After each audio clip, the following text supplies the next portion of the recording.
What scares us? What keeps us up at night after we watch a horror movie, or has us rushing to lock our doors after reading a scary novel? If we run through a catalog of stock horror characters, we might come up with an easy and obvious answer to this question. We're afraid of things and people that we don't understand. We can all probably agree that the creatures in Ridley Scott's movie Alien are terrifying.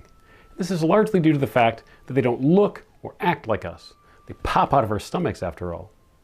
This tendency to view alien others as evil or frightening is of course often itself evil and frightening, as countless stories from history and literature remind us. But this depressing tendency isn't what I want to get into today. Instead, I want to discuss a different, and to my mind, more interesting kind of fear, one that's generated by things that are not unfamiliar to us. I'm thinking here of things that have been with us since our childhoods, like dolls, for example, or clowns, or televisions.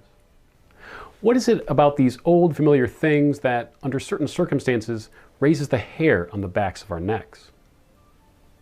Sigmund Freud takes up this question in his 1919 essay, The Uncanny, and his thoughts on the subject are still useful 100 years later. In this lesson, I want to sketch out his definition of this special kind of fear, and then show you how you might apply it to your own readings of literature. Freud begins his essay with a strange observation. The word uncanny in Freud's native language of German is unheimlich, which means not of the home. In other words, not familiar. This definition seems to repeat what I just said about alien others. We fear that which is not from the home. But Freud also notes that unheimlich, or uncanny, has, in certain circumstances, been used to mean something hidden inside the home that was never meant to come to light. This is very strange, as it suggests that the meaning of unheimlich and heimlich, or uncanny and canny, overlap. Like the word buckle, which can mean to break apart or come together, uncanny thus means itself and its opposite at the same time. Weird, right? To resolve this paradox, Freud turns to his general theory of the self and asks what might be hidden within us that suddenly comes to light and frightens us. As you may already know, Freud was absolutely obsessed with changes that take place in our minds as we move from childhood to adulthood. When we are children, Freud suggests, we're fiercely devoted to our mothers because they nurture and protect us. Anything or anyone that gets in the way of this devotional love becomes, in our irrational baby minds, a threat that should be eliminated, even if that threat happens to be our father. What I've just described is a version of Freud's famous Oedipus complex, in which a male child, echoing the actions of the famous Greek king Oedipus, wants to kill his father and marry his mother. Freud isn't suggesting that our adult rational selves want to carry out these actions. Oedipus, after all, is so horrified by his actions that he blinds himself when he discovers what he's done.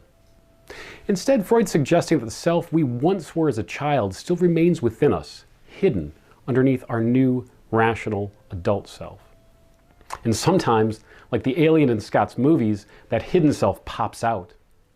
As he writes, quote, "Nowadays we no longer believe in childish fantasies. We've surmounted such ways of thought.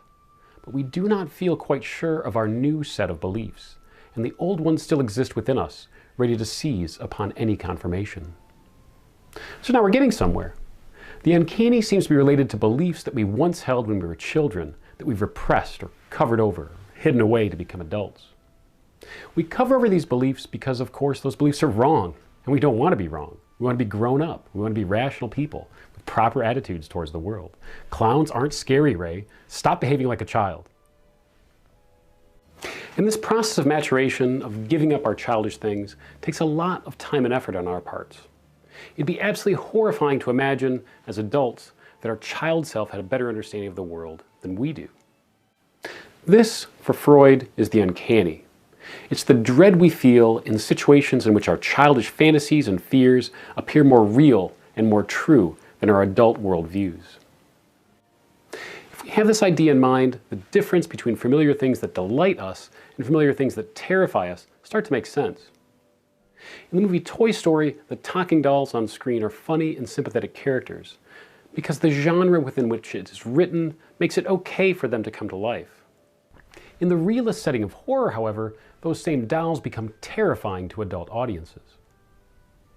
Along similar lines, if I were a child, I might imagine, say, Dora the Explorer, as someone who is actually inside my TV asking me for advice on her travels. As an adult, well, that would also be pure terror, right? You, right there? Yes, you, I'm talking to you. Both these examples suggest one final, necessary property of the uncanny: realism.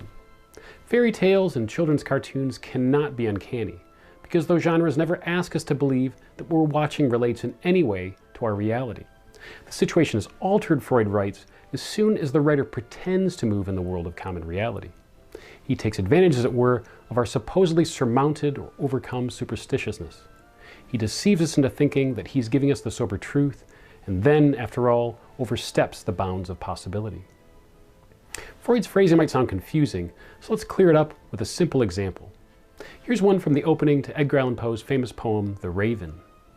Once upon a midnight dreary, while I pondered weak and weary over many a quaint and curious volume of forgotten lore, while I nodded, nearly napping, suddenly there came a tapping, as of someone gently rapping at my chamber door.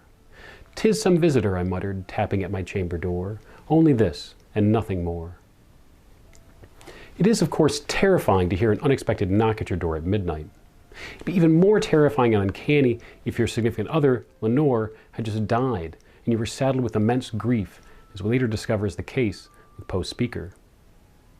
The knocking might remind you of strange noises that you heard at night when you were a child that you thought were ghosts or demons. Or it might encourage you to imagine that Lenore could return from the dead, even though your rational self knows that this is impossible.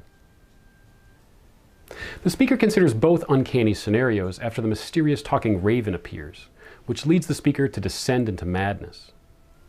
But before any of this can happen, and before the uncanny can therefore operate, Poe's poem must, quote, pretend to move in the world of common reality. Poe does this by having his speaker insist that there's a rational explanation for the tapping. "It's a visitor," he mutters to himself, "only this, and nothing more."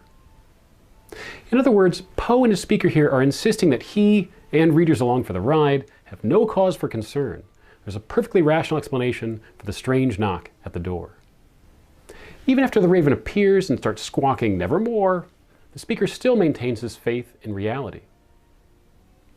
"Doubtless," said I, "what it utters is only stock and store, caught from some unhappy master, whom unmerciful disaster followed fast and followed faster, till his song one burden bore, till the dirges of his hopes that melancholy burden bore of nevermore." I won't go any further into the interpretation of the poem, other than to say that Freud's model works quite well within it. If you have any thoughts on how the analysis could proceed, I hope you'll share them with me in the comments section below. You could also, incidentally, consider how the uncanny might work in the first example I mentioned at the start of the video, the Alien movie, in which what appears on the surface to be a wholly unfamiliar phenomena, aliens bursting out of bodies, for example, might actually, with a bit of thought, be understood as events in our childhood that we're quite familiar with, and our mothers even more so. Freudian readings of literature are obviously old and problematic in a variety of ways, and they need to be reworked for the 21st century.